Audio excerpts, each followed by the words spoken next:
Muy buenas y bendecidas y muy acaloradas noches, señores. Bienvenidos, ya estamos aquí nuevamente. Vamos a comenzar con la lectura.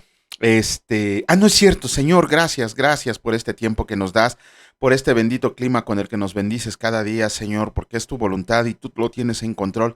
Sabemos que todo lo que pasa es para bendición de todos nosotros, Señor, que nada malo puede salir de tus designios.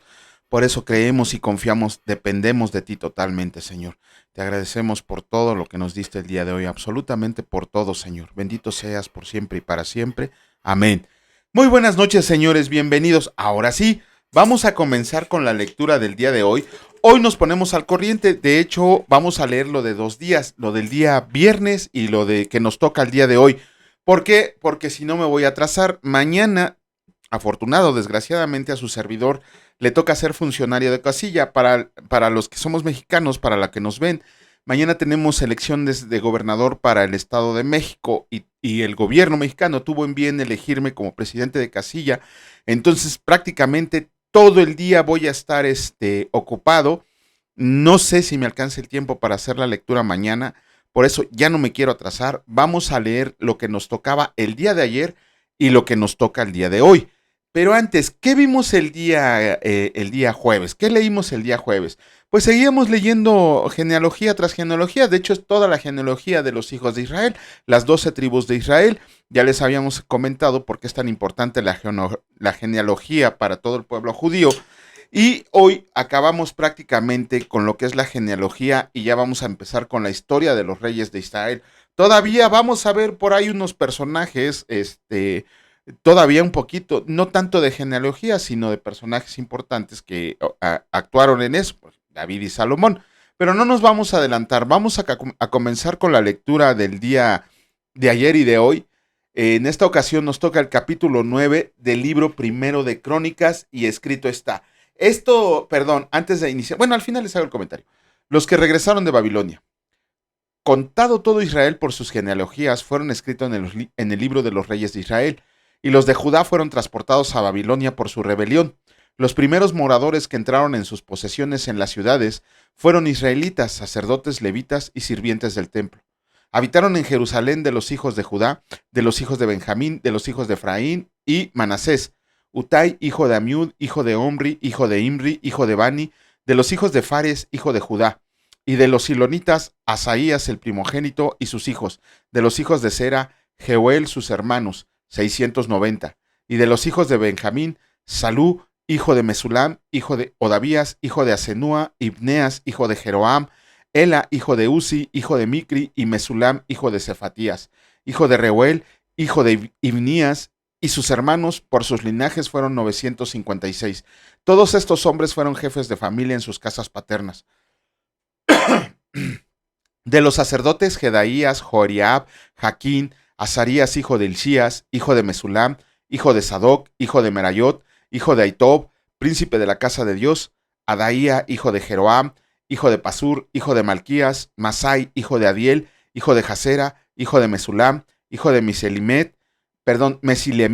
hijo de Imer, y sus hermanos, jefes de sus casas paternas, en número de 1760, hombres muy eficaces en la obra del ministerio de la casa de Dios. De los levitas, Semaías, hijo de Asub, hijo de Arricam, hijo de Asabías, de los hijos de Merari, Bacar, Eres, Galal, Matanías, hijo de Micaía, hijo de Sicri, hijo de Asaf, Obadías, hijo de Semaías, hijo de Galal, hijo de Jedutún, Berequías, hijo de Asa, hijo del Cana, el cual habitó en las aldeas de los netofatitas.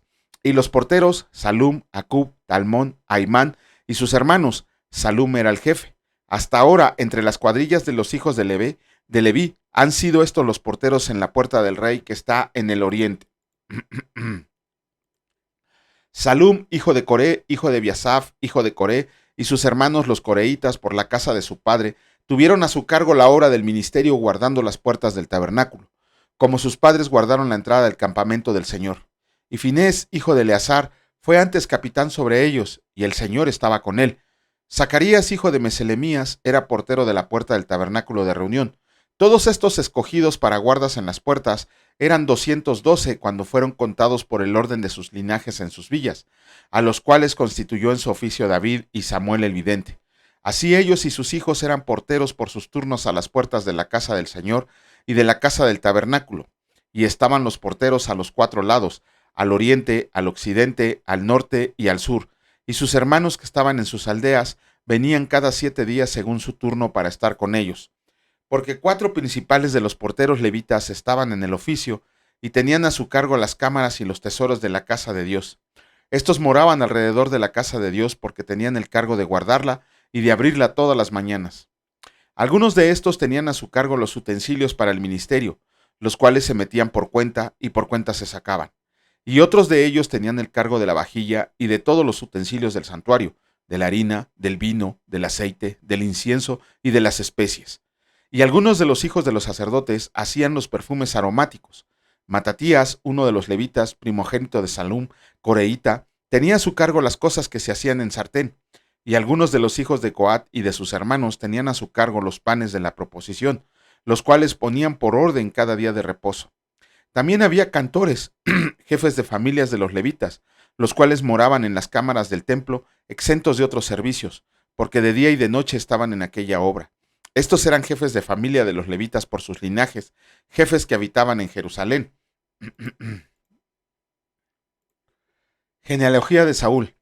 En Gabaón habitaba Jehiel, padre de Gabaón, el nombre de cuya mujer era Maaca, y su hijo primogénito Abdón, luego Sur, Cis, Baal, Ner, Nadab, Gedor, Ahío, Zacarías y Miclot.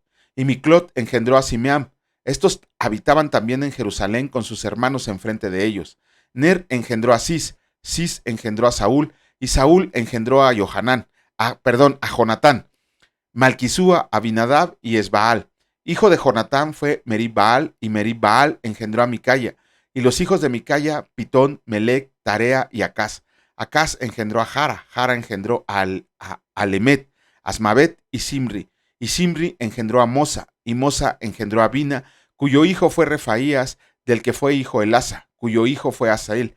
Y así él tuvo 6 hijos, los nombres de los cuales son Arricam, Brocu, Ismael, Searías, Obadías y Anán. Estos fueron los hijos de Asel. Capítulo 10 del libro primero de Crónicas, y escrito está. Muerte de Saúl y de sus hijos.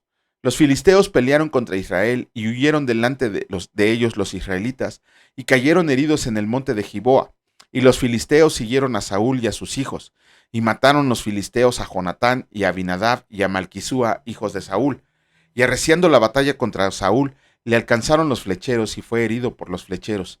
Entonces dijo Saúl a su escudero: saca tu espada y traspásame con ella, no sea que vengan estos incircuncisos y hagan escarnio de mí. Pero su escudero no quiso porque tenía mucho miedo. Entonces Saúl tomó la espada y se echó sobre ella. Cuando su escudero vio a Saúl muerto, él también se echó sobre su espada y se mató. Así murieron Saúl y sus 3 hijos, y toda su casa murió juntamente con él. Y viendo todos los de Israel que habitaban en el valle, que habían huido y que Saúl y sus hijos eran muertos, dejaron sus ciudades y huyeron, y vinieron los filisteos y habitaron en ellas. Y sucedió al día siguiente que al venir los filisteos a despojar a los muertos, hallaron a Saúl y a sus hijos tendidos en el monte de Gilboa, y luego que le despojaron tomaron su cabeza y sus armas, y enviaron mensajeros por toda la tierra de los filisteos para dar las nuevas a sus ídolos y al pueblo. Y pusieron sus armas en el templo de sus dioses, y colgaron la cabeza en el templo de Dagón. Y oyendo todos los de Jabes de Galad lo que los filisteos habían hecho con Saúl, se levantaron todos los hombres valientes y tomaron el cuerpo de Saúl y los cuerpos de sus hijos y los trajeron a Jabes, y enterraron sus huesos debajo de una encina en Jabes, y ayunaron 7 días. Así murió Saúl por su rebelión con que prevaricó contra el Señor, contra la palabra de Dios, la cual no guardó, y porque consultó a una divina, y no consultó al Señor. Por esta causa lo mató, y traspasó el reino a David, hijo de Isaí. Capítulo 11, libro primero de Crónicas, escrito está. David es proclamado rey en Israel. Entonces todo Israel se juntó en Hebrón, diciendo: He aquí nosotros somos tu hueso y tu carne. También antes de ahora, mientras Saúl reinaba, tú eras quien sacaba a la guerra a Israel y lo volvía a traer. También el Señor tu Dios te ha dicho: Tú apacentarás a mi pueblo Israel, y tú serás príncipe sobre Israel mi pueblo. Y vinieron todos los ancianos de Israel en Hebrón, al rey en Hebrón, y David hizo con ellos pacto delante del Señor, y ungieron a David por rey sobre Israel, conforme a la palabra del Señor por medio de Samuel. David toma la fortaleza de Sión. Entonces se fue David con todo Israel a Jerusalén, la cual es Jebús, y los jebuseos habitaron en aquella tierra. Y los moradores de Jebús dijeron a David: no entrarás acá. Mas David tomó la fortaleza de Sión, que es la ciudad de David, y David había dicho: el que primero derrote a los jebuseos será cabeza y jefe. Entonces Joab, hijo de Sarvia, subió él primero y fue hecho jefe, y David habitó en la fortaleza, y por esto la llamaban la ciudad de David. Y edificó la ciudad alrededor desde Miló hasta el muro, y Joab reparó el resto de la ciudad, y David iba adelantando y creciendo, y el Señor de los ejércitos estaba con él. Los valientes de David. Estos son los principales de los valientes que David tuvo, y los que lo ayudaron en su reino con todo Israel, para hacerle rey sobre Israel conforme a la palabra del Señor. Y este es el número de los valientes que David tuvo: Jasobeam, hijo de Acmoni, caudillo de los 30, el cual blandió su lanza una vez contra 300, a los cuales mató. Tras de este estaba Eleazar, hijo de Dodó, ahoita, el cual era de los 3 valientes. Este estuvo con David en Pasmadín, estando allá juntos en la batalla de los filisteos, y había ahí una parcela de tierra llena de cebada, y huyendo el pueblo delante de los filisteos, se pusieron ellos en medio de la parcela y la defendieron, y vencieron a los filisteos porque el Señor los favoreció con una gran victoria. Y 3 de los 30 principales descendieron a la peña de David, a la cueva de Adulam, estando el campamento de los filisteos en el valle de Refaim. David estaba entonces en la fortaleza, y había entonces guarnición de los filisteos en Belén. David deseó entonces y dijo: ¿quién me diera de beber de las aguas del pozo de Belén, que está a la puerta? Y aquellos 3 rompieron por el campamento de los filisteos, y sacaron agua del pozo de Belén, que está a la puerta, y la tomaron y la trajeron a David. Mas él no la quiso beber, sino que la derramó para el Señor, y dijo: guárdeme mi Dios de hacer esto. ¿Había yo de beber la sangre y la vida de estos varones, que con peligro de sus vidas la han traído? Y no la quiso beber. Esto hicieron aquellos 3 valientes. Y Abisai, hermano de Joab, era jefe de los 30, el cual blandió su lanza contra 300, y los mató, y ganó renombre con los 3. Fue el más ilustre de los 30, y fue el jefe de ellos, pero no igualó a los 3 primeros. Benaya, hijo de Joiada, hijo de un varón valiente de Cabsel, de grandes hechos, él venció a los 2 leones de Moab. También descendió y mató a un león en medio de un foso, en tiempo de nieve. Él mismo venció a un egipcio, hombre de 5 codos de estatura, y el egipcio traía una lanza como un rodillo de tejedor, mas él descendió con un báculo y arrebató al egipcio la lanza de la mano, y lo mató con su misma lanza. Esto hizo Benaya, hijo de Joiada, y fue nombrado con los 3 valientes, y fue el más distinguido de los 30, pero no igualó a los 3 primeros. A este puso David en su guardia personal. Y los valientes de los ejércitos: Asael, hermano de Joab, Elanán, hijo de Dodó de Belén, Samón, arodita, Eles, pelonita, Ira, hijo de Iques, tecoita, Abieser, anatotita, Sibecai, usatita, Ilai, ahoita, Maharai, netofatita, Eled, hijo de Baana, netofatita, Itai, hijo de Ribai, de Gabá, de los hijos de Benjamín, Benaya, piratonita, Urai del río Gaás, Abiel, arbatita, Asmavet, barumita, Eliab, sealbonita, los hijos de Asem, gisonita, Jonatán, hijo de Saje, ararita, Ayam, hijo de Sacar, ararita, Elifal, hijo de Ur, Efer, mequeratita, Ahías, pelonita, Erro, carmelita, Naharai, hijo de Esbai, Joel, hermano de Natán, Mibar, hijo de Agrai, Selec, amonita, Naharai, beerotita, escudero de Joab, hijo de Sarvia, Ira, itrita, Gareb, itrita, Urías, eteo, Sabad, hijo de Alai, Adina, hijo de Sisa, Rubenita, príncipe de los Rubenitas, y con él 30. Anán, hijo de Maaca, Josafat, mitnita, Usías, astarotita, Sama y Jehiel, hijos de Otam, aroerita, Jediel, hijo de Simri, y Joa, su hermano, Tisita, Eliel, Mahavita, Jerebai y Josabía, hijos de Elnaam, Idma, moabita, Eliel, Obed y Jaasiel, mesobaita. ¡Wow! Con esto terminamos la lectura de los capítulos de ayer y de hoy. Mañana, si Dios lo permite, estaremos haciendo el comentario. O bueno, el día que me dé. Sí, me va a dar tiempo mañana. Aquí nada más un comentario así. Les digo, cada vez que leo Los Valientes de David, híjole, me emociona porque lo que hacen ellos, lo que narra la palabra que hacen ellos, se me hace así como que estaban bien locos esos tipos, ¿no? Me dice mi esposa un día, imagínate que llegaran a comer a la casa todos ellos, ¿no? Barren hasta con mis 5 perros, se me los imagino así cubiertos de pieles y traían una espada así como si fuera una llave de la casa, o sea, hombres valientes. También me da un poco de tristeza porque en esos 30 valientes se vuelve a nombrar a ¿cómo se llama el esposo?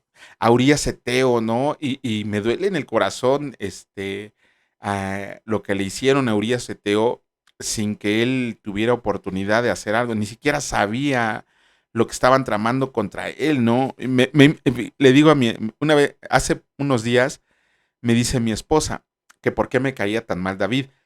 No es que me caiga mal, la verdad es que tengo envidia, porque vemos lo que narra la palabra de David y digo, híjole, pues, sí, yo creo que soy más pecador de David. No, bueno, soy más pecador que David, pero cómo lo amaba Dios, ¿no? Cómo amaba Dios a David.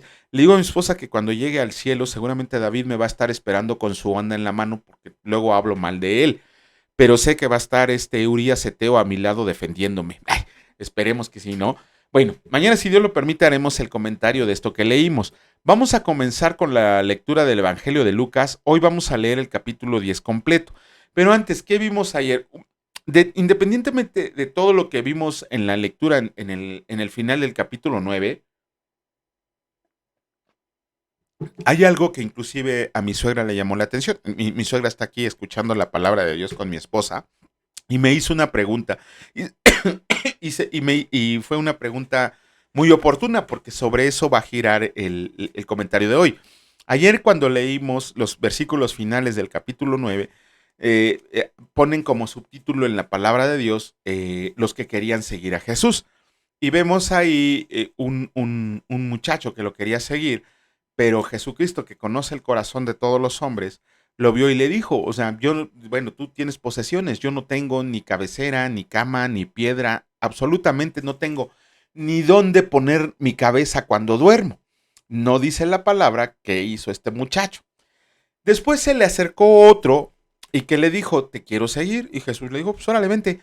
Pero el muchacho le dijo, primero deja que vaya y entierre a mi padre. Y Jesucristo le dijo, deja que los muertos entierren a sus muertos. ¿Qué sacamos de ahí? Ok, primero que nada tenemos que comprender que el muchacho no es que estuviera su papá muerto. En la costumbre judía, ¿cómo se llama? Los hijos solo esperaban que su papá muriera para poder heredar lo que les correspondía. Y más si eran primogénitos, a ellos les tocaba doble porción. No era que el papá estuviera muerto, sino que este muchacho anhelaba ya que su papá se muriera para poder cobrar la herencia. Y aún así, él decía que quería que primero se muriera su papá para poder seguir a Jesús. El Señor Jesús le dijo, deja que los muertos entierren a sus muertos. No le estaba diciendo tampoco que el papá estuviera muerto, porque si no, entonces, ¿cómo los muertos iban a enterrar a los muertos? Lo que le estaba diciendo es que ellos están muertos espiritualmente porque no han querido seguir el evangelio que les he venido a predicar. Jesucristo, nuestro Señor Jesús, estaba diciendo que ellos todavía estaban muertos al pecado, como lo dice Pablo en Romanos. Ellos estaban muertos al pecado, muertos espiritualmente, porque no se habían dado cuenta que Dios estaba entre nosotros y que había venido a ofrecernos una salvación gratuita. Simple y sencillamente siguiéndolo, era lo único que tenían que hacer. Pero este cuate dijo, no, pues espérate, primero deja que reciba mi herencia, deja que se muera mi papá, y cuando pasen, no sabemos si 2 días o 20 años, pues ya te voy a seguir, ¿no? Él pensaba que Jesucristo en este mundo terrenal iba a ser eterno, ¿no? Es eterno nuestro Señor y está vivo, pero está allá en el cielo reinando. Entonces, luego vino otro que le dijo que lo quería seguir, pero que le permitiera, como dice, que se despidiera de sus papás. Ajá. Y el Señor Jesús le dice, nadie que poniendo su mano en el arado y mira hacia atrás es digno de seguirme. Yo no sé mucho de agricultura, la que sabe es mi suegra, pero según nos estaba explicando, cuando uno empieza el arado siempre va jalando hacia adelante, siempre, no se puede echar en reversa, por decirlo así. Si da la vuelta, pues porque si no también ni modo que se quieran de frente, ¿no? No, pero en reversa no se puede echar. El arado se sigue de frente, de frente, de frente, porque además se atoraría el arado. Entonces, ahí lo que este muchacho le estaba diciendo al Señor Jesús es, mira, sí te voy a seguir, pero también déjame poner en orden todas mis cosas, deja y me voy y despido de toda mi familia, y a lo mejor si me dan permiso, en este momento te sigo. Vamos a regresarnos a lo que ya leímos, a lo que leímos en el capítulo 20 de Primera de Reyes. Perdón, en el capítulo 19. Estoy bien seguro que como lo leímos, ustedes se acuerdan. ¿Te acuerdas que vimos ahí, Almita, en el capítulo 19 de Primero de Reyes? ¿Qué vimos? Ajá. Sí, le estoy preguntando a mi esposa, ¿eh? En el capítulo 19 del Primero de Reyes. El llamamiento de Eliseo. Ya ven si sabe, el llamamiento de Eliseo. Ok, vamos a tomar este pasaje de cuando el muchacho le dije, deja que me despida de mi padre y de mi madre, que les dé un besito y me despida. Y Eliseo, Elías iba pasando en ese momento, y Elías no le dijo nada, nada le dijo. Eliseo estaba arando su campo con sus siervos, o sea, Eliseo tenía varo, tenía dinero, porque decían que había 12 yuntas de bueyes. Y, y este Elías pasa, mira, aquí viene lo del trapito rojo a lo mejor. Eh, es que mire, bueno, no, es otro, bueno, hay una congregación en donde cuando los congregantes están orando y, por decirlo así, el espíritu se apropia de ellos, olvide, se apropia de ellos, los servidores que andan ahí en la iglesia van y les ponen un manto en la cabeza y en la espalda, es un manto rojo. Después platicamos eso. Pero Elías pasa y dice que traía su manto y se lo puso encima a Eliseo.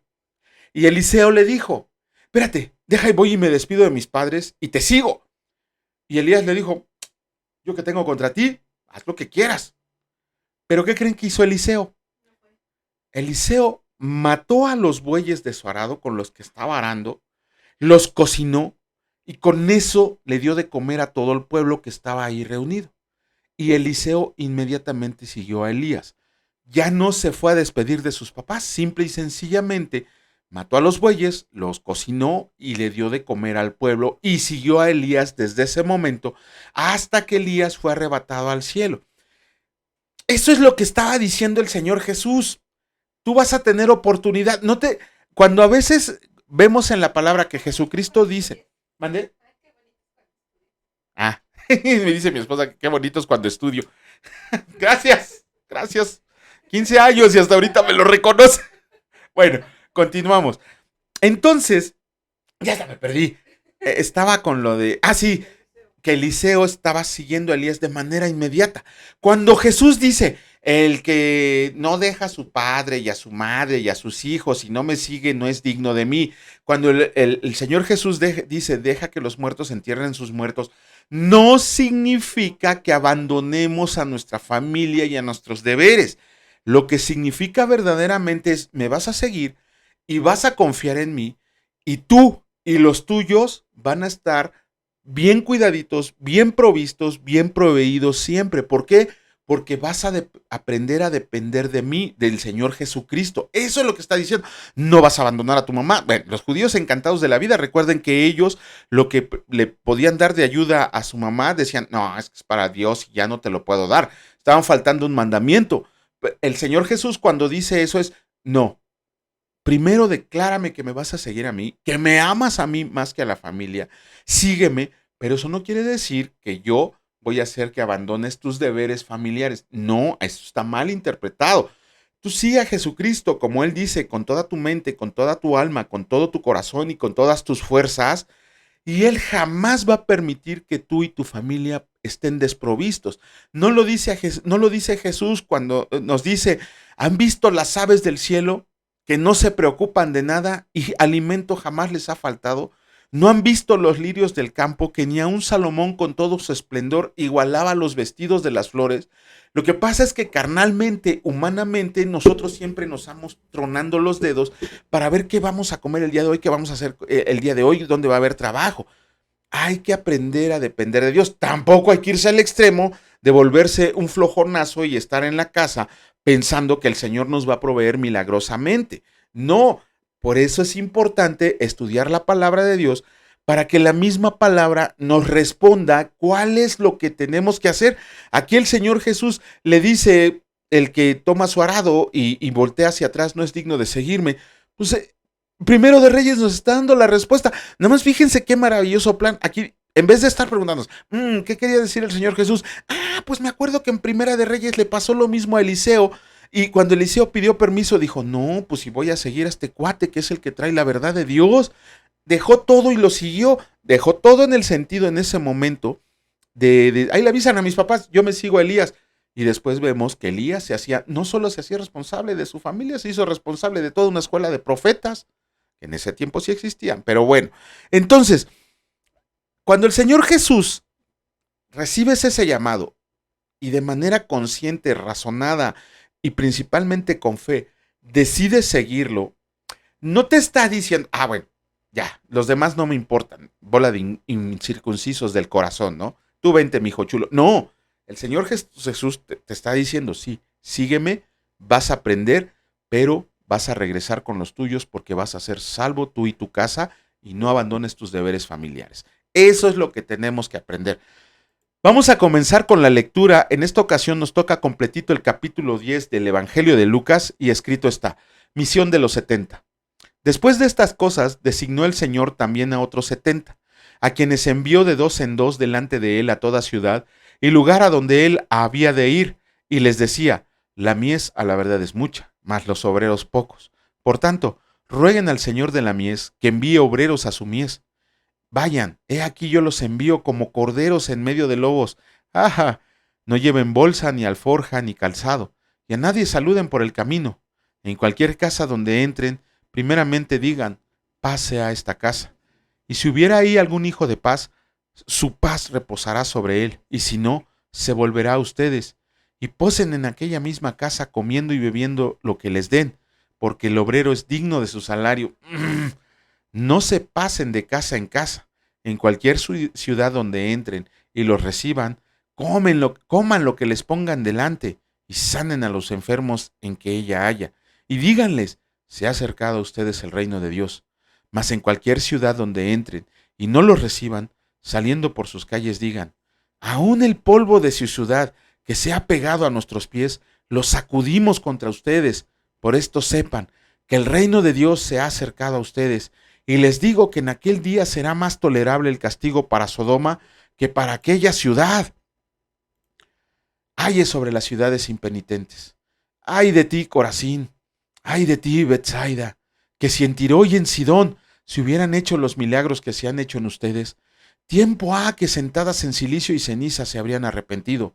Por tanto, en el juicio será más tolerable el castigo para Tiro y Sidón que para ustedes. Y tú, Capernaum, que hasta los cielos eres levantada, hasta el Hades serás abatida. El que ustedes oye, a mí me oye, y al que ustedes desecha, hoy a mí me desecha. Y el que me desecha a mí, desecha al que me envió. Uy, espérenme, porque esto es lo que andaba buscando. Es que 16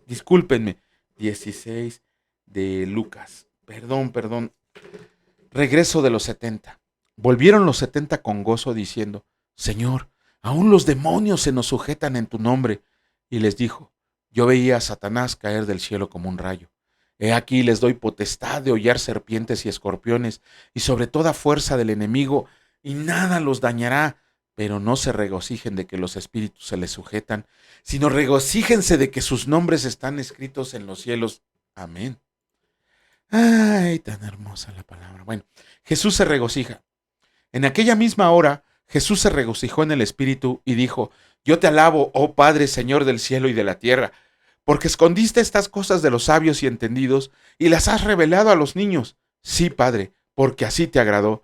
Todas las cosas me fueron entregadas por mi Padre, Y nadie conoce quién es el Hijo sino el Padre, ni quién es el Padre sino el Hijo, y aquel a quien el Hijo lo quiera revelar. Y volviéndose a los discípulos les dijo: bienaventurados los ojos que ven lo que ustedes ven, porque les digo que muchos profetas y reyes desearon ver lo que ustedes ven, y no lo vieron, y oír lo que oyen, y no lo oyeron.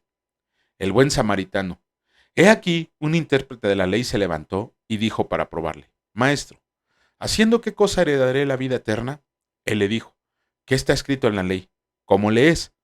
Aquel respondiendo dijo: amarás al Señor tu Dios con todo tu corazón y con toda tu alma, y con todas tus fuerzas y con toda tu mente, y a tu prójimo como a ti mismo. Y le dijo: bien has respondido, haz esto y vivirás.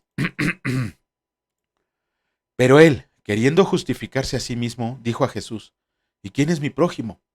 Respondiendo Jesús dijo: un hombre descendía de Jerusalén a Jericó, y cayó en manos de ladrones, los cuales le despojaron, e hiriéndole se fueron. Dejándole medio muerto, aconteció que descendió un sacerdote por aquel camino, y viéndolo, pasó de largo. Asimismo, un levita llegando cerca de aquel lugar, y viéndolo, pasó de largo. Pero un samaritano que iba de camino, vino cerca de él, y viéndolo, fue movido a misericordia, y acercándose, vendó sus heridas echándoles aceite y vino, y poniéndolo en su cabalgadura, lo llevó al mesón y cuidó de él. Otro día, al partir, sacó 2 denarios y los dio al mesonero y le dijo: cuídamelo, y todo lo que gastes de más, yo te lo pagaré cuando regrese. ¿Quién pues de estos 3 te parece que fue el prójimo del que cayó en manos de los ladrones? Él dijo: el que usó de misericordia con él. Entonces Jesús le dijo: ve y haz tú lo mismo. ¡Oh! Jesús visita a Marta y a María. Aconteció que yendo de camino, entró en una aldea y una mujer llamada Marta le recibió en su casa. Esta tenía una hermana que se llamaba María, la cual, sentándose a los pies de Jesús, oía su palabra. Pero Marta se preocupaba con muchos quehaceres y acercándose dijo: Señor, ¿no te da cuidado que mi hermana me deje servir sola? Dile pues que me ayude. Respondiendo Jesús le dijo: Marta, Marta, afanada y turbada estás con muchas cosas, pero solo una cosa es necesaria, y María ha escogido la buena parte, la cual no le será quitada. Ay, con esto terminamos la lectura del día de hoy. Esperemos, sí me va a dar tiempo. Mañana, si Dios me lo permite, haremos el comentario de esto. Híjole, todo este capítulo casi me hace llorar. Todo lo que dijo Jesús, bueno, todo lo que dijo es impresionante, pero aquí en este capítulo nos saltaron varios versículos. Esperemos en Dios que mañana podamos transmitir. Señor, gracias de verdad por abrirnos los ojos, Señor, por quitarnos el velo del entendimiento y poder regocijarnos en tu palabra diariamente. Que sabemos, Señor, que tienes un plan, propósito y voluntad para cada uno de nosotros, pero que solamente estudiando, discerniendo, comprendiendo y viviendo tu palabra podemos hacerlo. Te agradecemos, Señor, porque nos has dejado tu palabra escrita y aún, Señor, a pesar de que ya estamos en tiempo de ser perseguidos, tú permites que la leamos sin contratiempos, que la escuchemos, que la comprendamos y que sigamos adelante con ese plan que tienes para nosotros. Te pedimos, Señor, que este ardor que nos has puesto por conocerte, por amarte y alabarte, no decaiga nunca, sino que al contrario vaya creciendo diariamente, Señor, para servicio tuyo. Te agradecemos por todas tus bendiciones, por el aire que respiramos, por la comida que nos das, por el mundo en el que vivimos, Señor. Te pedimos también por nuestros gobernantes que hagan entrar en razón todo lo que están haciendo y que vivan regidos por ti, Señor. Sabemos que cuando regreses en el milenio, tú pondrás paz y orden en todas las naciones. Bendito seas, mi Dios Padre Todopoderoso, en el nombre precioso de tu Hijo Cristo Jesús, y que tu Espíritu Santo nos redarguya en todo tiempo. Benditos sean por los siglos de los siglos. Amén. Que Dios los bendiga, señores, si Dios lo permite, nos vemos el día de mañana. Los que vivimos en el Estado de México los invito a que sí vayan a votar, que su voto sea consciente y sobre todo que lo hagan conforme a los programas que tienen los partidos políticos, sean lo más posible apegados a la palabra de Dios. Cuídense mucho, descansen, hasta luego.